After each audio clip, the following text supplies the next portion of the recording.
முன்னொரு காலத்தில் குருவாயூரப்பன் என்னும் வணிகன் வாழ்ந்து வந்தான். அவன் ஊர் ஊராக சென்று பழைய பழைய ஈயம் பித்தளை பொருட்களை வாங்கி வந்து நகரத்தில் இருக்கும் மொத்த கடைகளில் போட்டு பணம் பெற்றுக்கொள்வான். ஒருமுறை பக்கத்து ஊர் சென்று இவன் எப்பொழுதும் பழைய சாமான்கள் சேகரிக்கும் ஒரு வீட்டில், பழைய பொருட்கள் ஏதாவது இருக்கிறதா? உன்னிடம் போடுவதற்கு இப்பொழுது ஒன்றுமே இல்லை. ஒரு காலத்துல இவங்க தாத்தா சாப்பிட்ட பழைய சாப்பாட்டு தட்டு ஒன்று கிடக்கு. அதுவும் வளைஞ்சு நெளிஞ்சு கிடக்கு. அதைய நீ எடுத்துட்டு எங்களுக்கு ஏதாவது கொடுத்துட்டு போ. 2 நாள் சாப்பாட்டுக்கு உதவும். அம்மா, இப்ப என்னால எதுவும் சொல்ல முடியாது. இப்போதைக்கு என்கிட்டே கொஞ்சம் பணம் தான் இருக்கு. இந்தாங்க.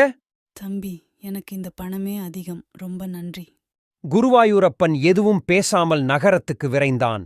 அங்கு அவனுக்கு நன்கு தெரிந்த ஒரு நகை ஆசாரியை பார்த்தான். அவரிடம் அந்த தட்டை காண்பிக்க அவர் எடுத்து பார்த்து, அப்பா, இது சுத்த தங்கம். வாயை பிளந்தார்.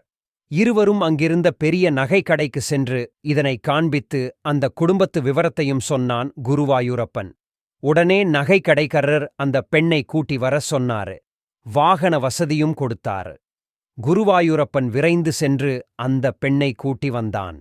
அம்மா, இந்த தட்டு மாதிரி வேற ஏதாவது உங்ககிட்ட இருக்கா? இல்லைங்க ஐயா, இது எங்கேயோ கிடந்துச்சு. நான் தான் அதை பொறுக்கி எடுத்து வச்சு இவர்கிட்ட கொடுத்தேன். அம்மா, இது சுத்த தங்கம். இதுக்கு மதிப்பு குறையாம 5 லட்சம் ரூபாய்க்கு இருக்கு. நான் உங்களுக்கு பணமா கொடுத்துடவா? தம்பி, நீதான் என்ன பண்றதுன்னு சொல்லணும். இந்த பொண்ணு குழந்தைங்க பேர்ல இந்த பணத்தை பேங்க்ல டெபாசிட் பண்ணி கொடுத்துடுங்க. அவங்களுக்கு அதிலிருந்து மாசம் வட்டி வரும். அதை வச்சு இவங்க வாழ்க்கை நடத்திக்குவாங்க. சரி, அப்படியே செய்திடலாம். தம்பி, உன்னைய மாதிரி நாணயஸ்தன் எங்கேயும் கிடைக்க மாட்டான். தம்பி, இந்தாருங்கள், உங்களுக்கு என்னால் முடிந்த அன்பு பரிசு. இல்ல சார், அந்த பொருள் என்னுடையது இல்லையே.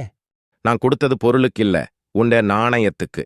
நீ நினைச்சிருந்தா இது என்னதுன்னு சொல்லி என்கிட்டே பணத்தை வாங்கி இருக்கலாம.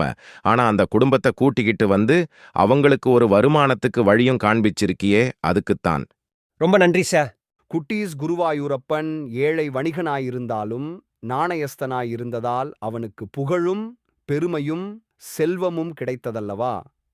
இதேபோல் நாமும் நாணயமாக இருந்தால் நமகும் புகழும் பெருமையும் செல்வமும் கிடைக்கும்.